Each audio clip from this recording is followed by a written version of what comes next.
நீ ஒருமுறை கிருஷ்ணரிடம் கலியுகத்தின் முடிவும் கல்கி அவதாரமும் எப்படி இருக்கும் என்று கேட்கிறார் கருடர். சொல்ல ஆரம்பிக்கிறார் கிருஷ்ணர், 4 யுகங்களில் கலியுகம் தான் கொடூரமானதாக இருக்கும். கலியுகம் வரும்போது சில முக்கிய அறிகுறிகள் உலகத்தில் தெரியும். அப்பொழுது மனிதர்களோட வயது வரம்பு குறைந்து அதிகபட்சமாக 20 ஆண்டுகள் மட்டுமே மனிதர்களின் ஆயுள் காலம் இருக்கும். மனிதர்களின் உடலும் இயற்கைக்கு மாறான சமநிலையற்ற தன்மையில் செயல்படும். மக்கள் கடவுளையும் கலாச்சார சடங்குகளையும் புறக்கணிப்பார்கள். வழிபாடு கூட வியாபார நோக்கத்திற்காக மட்டுமே வழங்கப்படும். நெருங்கிய உறவுகள் கூட ஒருவரை ஒருவர் ஆதரிக்க மாட்டார்கள். விவசாயம் அழிந்து போகும். பசி மற்றும் தாகத்தினால் மனிதர்கள் இறக்க ஆரம்பிப்பார்கள்.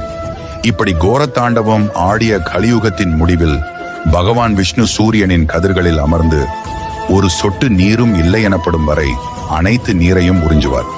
வானத்தில் 12 சூரியன்கள் தோன்றும். அதனால் உலகம் வெப்பமடைந்து ஒவ்வொரு பொருளாக எரிய தொடங்கும். அந்த நேரத்தில் மகாவிஷ்ணு ருத்ர வடிவத்தில் கல்கி அவதாரம் எடுத்து உலகம் முழுவதும் அழிக்க தொடங்குவார்.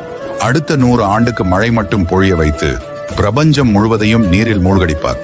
இதற்கு பிறகுதான் கலியுகம் முடிந்து புதிய சகார்த்தமான சத்திய யுகம் உண்மை மற்றும் ஆன்மீகத்தை அடிப்படையாக கொண்டு தொடங்கும்.